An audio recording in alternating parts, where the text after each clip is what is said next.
Let's have a look at this little body here. This is the Radiolink SBUS receiver, and the main reason is I got this receiver because I do have a Radiolink AT10 transmitter, and I do use this transmitter on constant basis.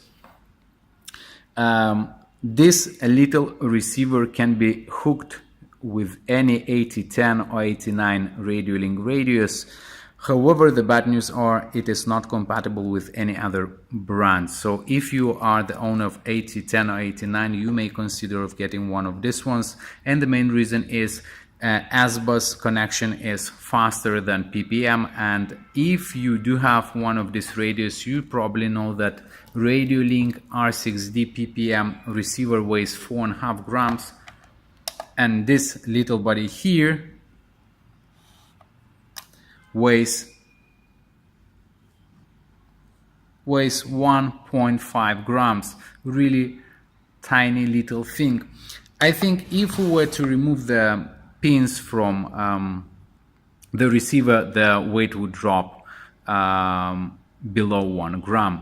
Another good thing here I do really like is that this antenna here has a plug, and it means I can unplug the antenna and plug new antenna. There is no more soldering like with other Radiolink receivers. You would need to solder and unsolder the old and solder the new antenna. Here you can just unplug and plug new one.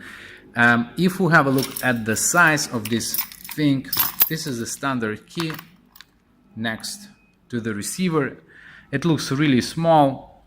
However, these pins are making this receiver little bit longish, and I do have two of them, and one of them is already hooked to my tiny 115. And if you have a look here, you'll see that it sticks out a little bit, and the main reason is that there because of these 3 pins. So I think in the future would be nice to see this receiver having a new sort of plug which would allow the user to save some space.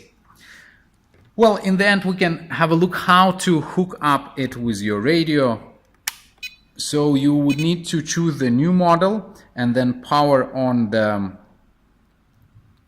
receiver and your radio.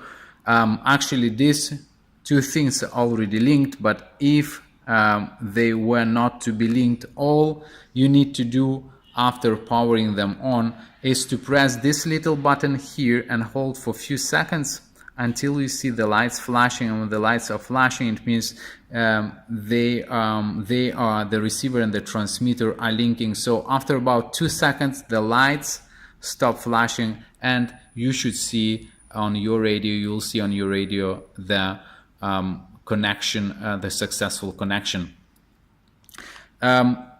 So guys, if you are 1089 owners, you may think of getting one of these ones. You can see that there are many advantages in comparison to R6D receiver, PPM receiver. By the way, another thing I forgot to mention is the range, and I was told that the range is exactly the same as R6D PPM. It means 600 meters. Well, pretty impressive result. So guys, that's it for today, and I do hope you like my video. I wish you happy flying. I'll see you next time.